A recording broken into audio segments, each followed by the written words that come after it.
Hey everyone, it's Colin. How's it going? You may know that I'm a big fan of Sony's MiniDisc format.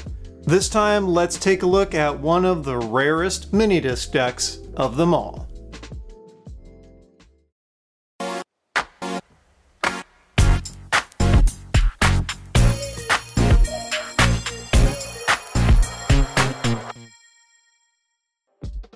This is the Mdct 2000, or what Sony calls the Confer Quarter. That name suggests that it's used for conference types of purposes, like maybe a board meeting or some other large group of people where you needed to record what they were discussing. But some research suggests that this thing was actually used much more commonly in courtrooms for recording proceedings, and it's got some very interesting and unique features that really help it in that regard. First, let's take a look at all the buttons and switches in I/O, and then we'll fire it up and I'll show you this thing in action.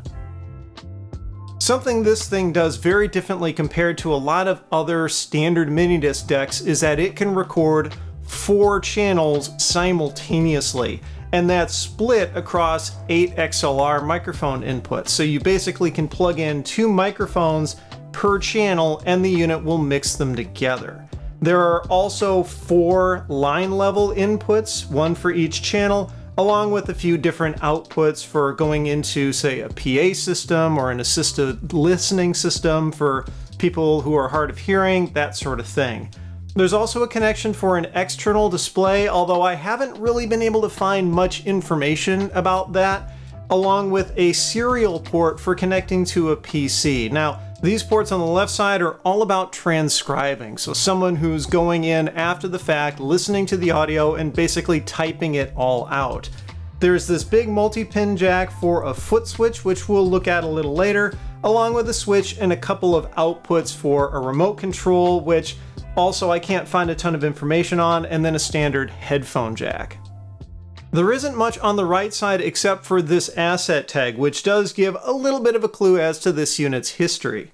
It's from the State of California Department of General Services. From what I can tell, that particular department is really just kind of like a business unit for the State of California government.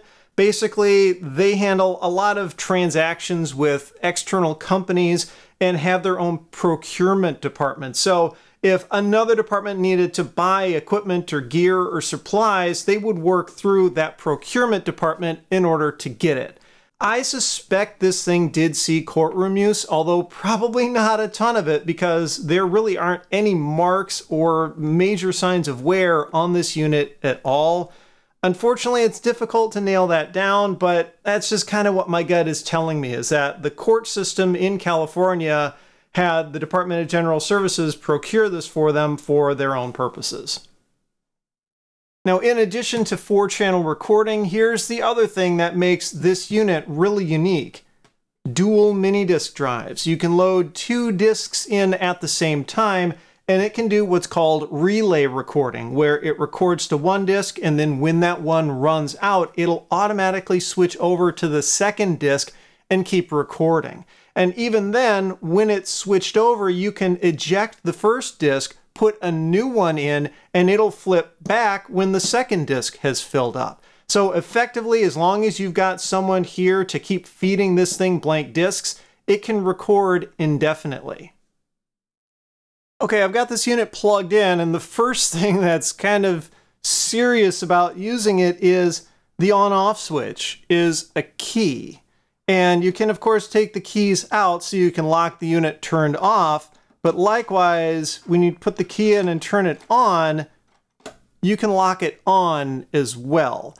And that really speaks to me, I think, about the whole courtroom thing. Like, if you're recording a court proceeding, that's really serious stuff. And while, yes, you often have someone there transcribing it in real time, a stenographer, a lot of times it's also useful to have an actual audio recording. Sometimes people get talking too fast or talking over each other to the point where a stenographer, as talented as they are, simply can't even then keep up. So being able to go back to a recording and play back some of those sections in order to get a transcription is really, really important. So the ability to lock the unit on so that someone can't just come by and turn it off or goof with it or whatever, is pretty important. It's also got a nice backlit screen, and there's a control here for adjusting the contrast of that display. Likewise, you've got a whole bunch of buttons, and let's just go through them. So obviously this thing has transport controls, and these controls are duplicated across both decks. Pretty straightforward looking, right? You've got play, pause, fast forward, rewind, stop, and record. It only takes a one button press to begin recording. Just press record when you've got a blank disc in there, and off it goes. However, just like with that whole key thing for locking the power on, there is a little bit of a safety feature built into this to keep you from accidentally stopping a recording. And that is, in order to actually stop the recording, you have to press and hold both the record and stop buttons at the same time. So that means if you accidentally just press stop or something bumps it or whatever, it's going to keep recording. It takes a definitive action on your part to get this thing to stop. So, you know, for like a boardroom meeting at some big company or whatever, that may not be as critical of a deal, but in the criminal justice system, again, you got to make sure that you've got the recording. Now on the left side, just above those transport controls, you've got some monitoring options. I've got it set for all right now, which means it's basically going to let you monitor all 4 input channels at the same time. And as you can see, there's kind of a basic level meter built in here. One thing that's really interesting about this device is that there is absolutely no manual gain control over any of the inputs. The entire thing is automatic gain control. The pro audio nerd in me kind of cringes about that because in general, when we hear about auto gain control, it's like a really bad thing, right? The algorithms generally don't do that good of a job making sure that things are at the appropriate level, and when things get really quiet and it boosts the gain, the noise floor just goes crazy and that sort of thing. However, in testing this unit, I've actually found it works remarkably well. It doesn't bring the noise floor up too crazy, and it does a really good job compressing high-level signals. Like if someone's shouting into a microphone or whatnot, it doesn't distort. So obviously auto gain control is something that's meant to make this unit much more user-friendly, because you're not always necessarily going to have an audio professional sitting there using this. It needs to be a device that's simple enough for someone with basic training on its operation to be able to sit down in front of and use. And so having auto gain control really makes their life a lot easier and a lot better likelihood of getting a usable recording. And along those lines, there's a built-in speaker on this unit for monitoring. It can either monitor live or playback recording. So if you just need to get a quick check to make sure that you're getting all the levels that you're expecting to get and that it sounds good, you can play it back through the speaker. Otherwise, of course, like we saw, there's a headphone jack and multiple audio outputs that you can send audio out from this unit to as well. And here's where you can control some of that. This unit has 2 separate line outs, and you can pick which channel you want to listen to on each of them. I've got them both set for all, so it's going to send all 4 channels during playback through the 2 line outs. However, you can, just pick individual ones. Unfortunately, you can't do like multiple ones at the same time.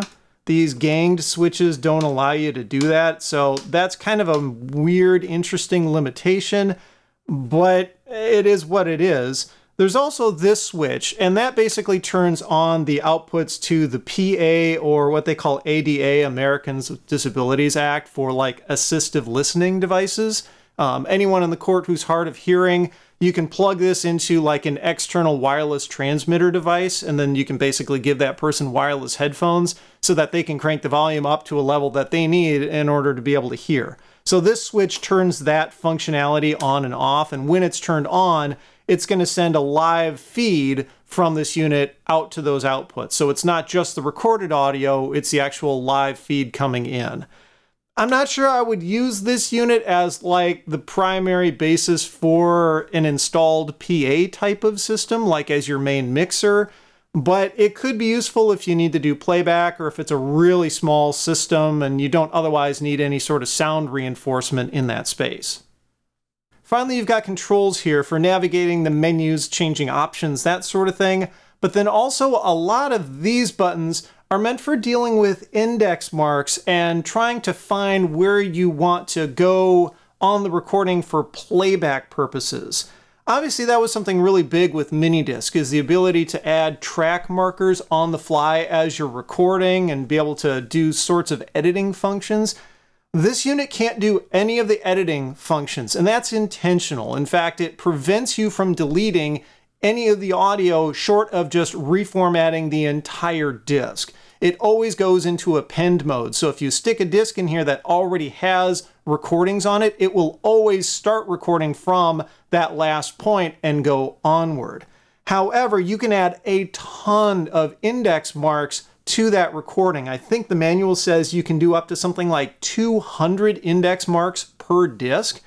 And that can be different key points in whatever you're recording. If it's some sort of big meeting as the agenda progresses, or if it's a courtroom, you can, do an index mark for each question or each witness or each stage of the trial, however you want. And having these controls can let you go back quickly to each of those points if you need to play them back, or for someone doing transcription type of work. So this thing is really obviously meant for dealing with long recordings that you need to be able to jump between various different points fairly quickly.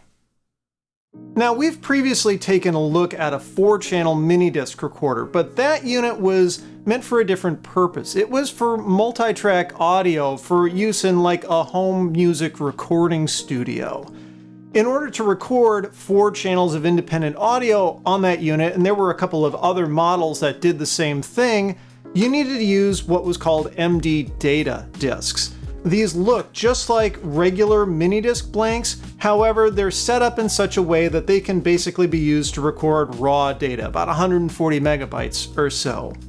The catch: these discs were just stupid expensive, even when they were new. They ran 25 to 30 bucks each. Obviously, that really would have hindered this thing's ability to actually get any sales. If Sony were to come along and say, yeah, you can buy this unit and it's going to work great for all of your important meetings and courtroom recordings and whatnot, but oh, by the way, the discs are $30. I don't think anyone would have bought it just because of how much each disc cost and the fact that you'd be going through a ton of discs with something like this, especially if it's all regular use. You'd be buying discs by the box just all the time. The consumable cost would have just priced this thing out of the market. So instead of using Mdct discs, Sony did something very smart, but also incredibly unique just for this machine, and that is, it takes regular blank discs. At their best, regular MiniDisc blanks went for like $1.50 each. Compared to the $30 per for an Mdct disc, this was an absolute bargain, especially since they could be reused. When you bought blank MDs, you could buy them in singles or multi-packs, and they all came wrapped up and packaged, that sort of thing, right? So imagine like you're in a courtroom environment and you've got a witness on the stand who's just horribly emotional because of just the atrocity of what they're, going through, right? They saw some horrific crime and they're just crying on the stand, and everyone in the room is very emotional about it. And you've got the operator sitting there going, oh, I need to switch discs. And now you just got that crinkling sound of them trying to unwrap the disc to throw another one in. So Sony sold boxes of unwrapped discs specifically so that they could be a little bit more discreet when you need to swap them out. But I mean, it just goes to show how far into this ecosystem Sony was starting to think when they sold this thing. All right, let's drop a couple of discs in here and I can show you this unit in action. All right, so it's seeing the blank discs in both drives. Also, an interesting to note is it's got a real-time clock built into this unit, so it keeps track of both the date and the time, and that's information that gets stamped to the disk whenever you place an index mark. So that also speaks to the whole transcription side of things, right? If you need to know exactly when something was said, or if you know when something was said and you need to go back to that point, with the controls on the unit, it can help you get to that part much faster. something really interesting to note. I've got it in 2-channel mode right now, and it's showing a remaining time of almost 5 hours. And that's per disc, not for both discs. Now, if we go into the function menu here, you can set the record mode to 4-channel, and when you do, it only cuts it in half. You're still getting 2.5 hours per disc. That's absolutely crazy. All right, let's go ahead and start a recording here. Single button press and off it goes. Now, unfortunately, I can't find a ton of specifications on this unit, at least in terms of like the nitty-gritty technical information on how it works.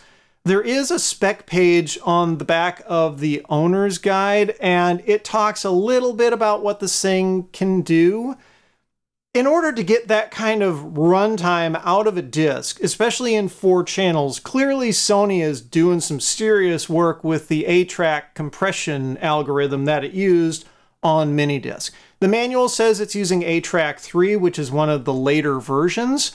However, it also says that it records at 44.1 kilohertz sampling rate, which seems kind of weird considering that it also has a listed frequency response of only 50 to 10,000 hertz. They managed to just tweak that A-track codec specifically in this unit in order to maximize runtime just within the frequency band for voice. Sony didn't just take a whole bunch of commodity MiniDisc components and slap them all together in a custom case. There was some serious engineering that went into this thing, and I think as you can tell, sound quality, I mean, really isn't that bad, and the auto gain control functionality is actually working rather well.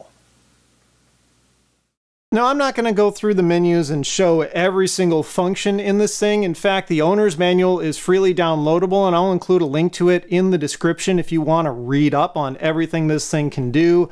But let's take a look at some other interesting things that this unit is capable of. Of course, you can name the discs, just like you can with regular mini discs, and you can also name the index marks after the fact if you want. Record mode sets you between 2-channel and 4-channel mode, setting the calendar and the clock. Plus, you can do disk erase. Now, here's an interesting thing though. If you go into this information menu, you can set a password, and it actually wants you to set a password. The whole idea is that's for protecting the data on the disk. Like I said earlier, you can't do any edit functionality on this thing. You can't delete between 2 index marks or, delete just a portion of a recording. It always does append recording at the end of wherever you left off from the last time. But of course, you may eventually need to erase a disk. To prevent you from accidentally erasing information that you don't want to erase, or just some passerby from walking up to the unit and, oh, I'm going to blank out the disk or whatever, it makes you input the password in order to actually erase the disk. Now, it's not stamping the password to the disk, so it's not like any kind of encryption function. If you change the password on that previous screen after recording a disk, and then go into here, you need to put the new password in instead of the previous one. But it does just go to show that they were thinking, at least to some extent with this unit, to try to save you from yourself or prevent people from making mistakes. It's not necessarily something that would prevent someone from really tampering if they knew what was going on. And of course, you could always just physically eject the disk and destroy it if you really wanted to get rid of the recording. But it's one of those things that, again, just kind of goes to show they want to make sure that this unit is as reliable as possible and that you don't paint yourself into a corner in the middle of a recording and make a mistake or something like that. Another neat thing that this thing can do is it can copy from one disk to another. That's really cool if you need to make a backup recording, and it does work around one of the limitations that this unit has. As I said earlier, it's capable of what they call relay recording, where it starts recording on one disk, and when that disk fills up, it then automatically switches to the other. And the manual actually goes so far as to point out that it will do a little bit of overlap between the 2 disks when it's doing that switch, so that there isn't like a glitch or a gap or anything between the two discs as it's recording. It truly is seamless. But I've never understood why they don't let you record to two discs simultaneously. I think that could have been a nice feature, not just for backup purposes, but also maybe for archival purposes. Let's say it's a really important court proceeding or a really important meeting. If you were to record to both discs simultaneously, you could then, at the end of all of that, eject one disc and store it away securely while giving the other disc to someone else to transcribe or, use for another purpose, that sort of thing. Having that copy option in here, I guess, kind of works around that. It does a digital copy from one unit to the other, so it takes you a little bit of extra time, but at least they were thinking, in case you needed more than one copy of a disc. Now, having that copy functionality built in is actually kind of critical, and it exposes another limitation of this platform. And that is, it's kind of an island of sorts, technologically. It can only play back discs that it records itself. Now, obviously, if you have two of these units, you can swap discs between them. That's no problem, but you can't take a disc that this thing recorded and put it in another MiniDisc player and have it work. Likewise, you also can't take a regular audio MiniDisc and play it back in this device from a different unit. Here's proof. Let's go ahead and eject this disc. Here's a regular audio MiniDisc that I recorded a couple of decades ago. That was a good album. Just stereo audio on one of my portable units, probably. It'll physically accept the disc. However, it throws a disk error message on the screen and then just spits it back out. Now here's my daily driver, at least current daily driver, portable MiniDisc recorder. This one supports MDLP, which was kind of a later addition to the MiniDisc line. It enhances the compression capabilities so that you can basically get more runtime per disc.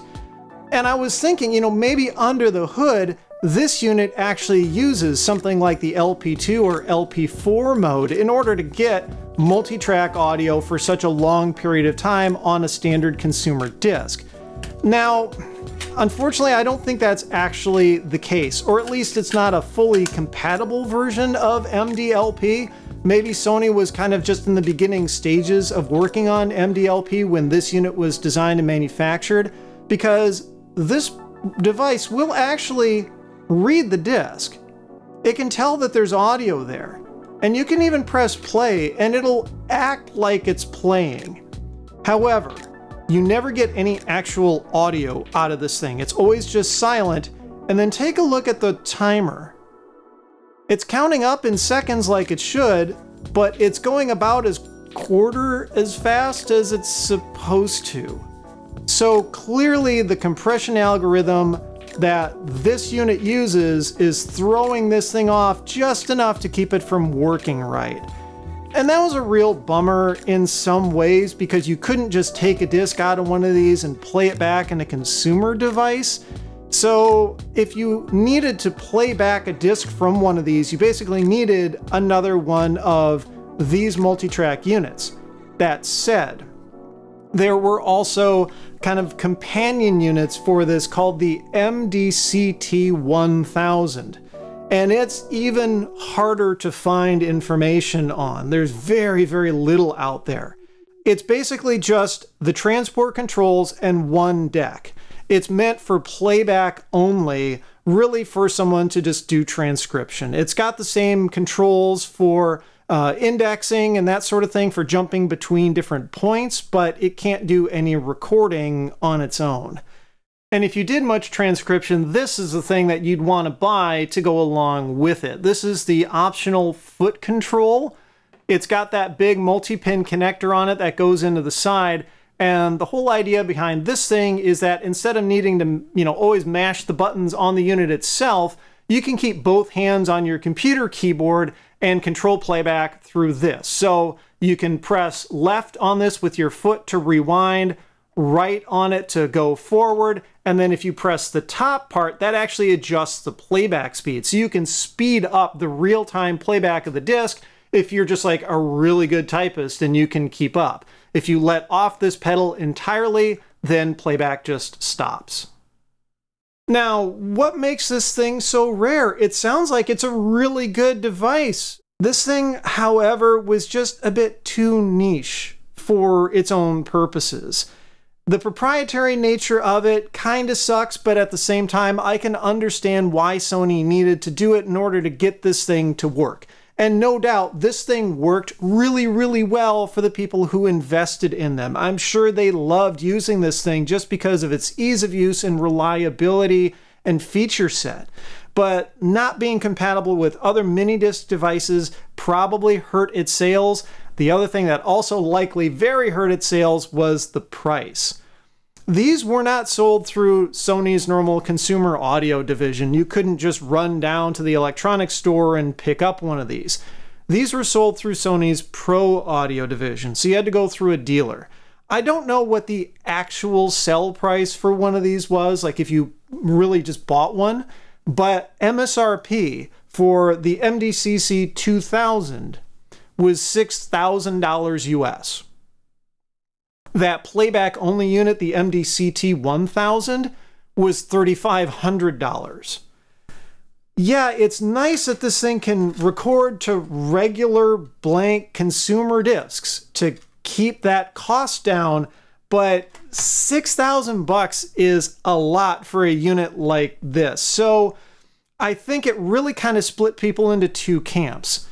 There were no doubt some people that thought this thing was worth the money and bought it. And clearly whoever in California decided to buy one of these thought that way, otherwise they wouldn't have procured it. But I'm sure a lot of other people looked at it and went, oh, do I really need 4 channels worth of audio? Do I really need that long of a record time? They could ostensibly have just gone out and bought 2 consumer-grade MD decks and just manually pushed the buttons to start and stop recording when they needed to switch from one disc to another, if you could get away with having 2 channels worth of audio. And that would have been a lot less expensive than one of these. So that's what makes this thing one of the rarest MiniDisc decks out there. It was a very niche use case, but it was also very expensive for what you got. And case in point, check out this serial number sticker. Yeah, 500,015. That first digit is likely just some sort of like manufacturing code, maybe the factory in Japan that this thing was made in or something like that. That's a lot of zeros that you got to go through before you get to the last couple digits. This thing was only the 15th unit to roll off the assembly line. I don't know for sure just how many of these were manufactured, but it's definitely not 500,000 of them. And as technically interesting as this particular unit actually is, it also goes to show just how flexible of a format MiniDisc really proved to be. I mean, most people remember it, if they even do remember it, as a format for playing back music on the go as a consumer audio medium. But Sony managed to do so much more with these little discs. Not just 4-channel audio recording for like home studio use, and be sure to go check that video out if you haven't already. It's kind of a fun one. But even institutional use like this. Yeah, sometimes it kind of caused Sony to paint themselves into a corner when it comes to compatibility, but still, it's just crazy what they were able to get out of these little discs that were all otherwise very inexpensive. If you like this one, I'd appreciate a thumbs up and be sure to subscribe. You can follow me on social media at thisdoesnotcomp. And as always, thanks for watching.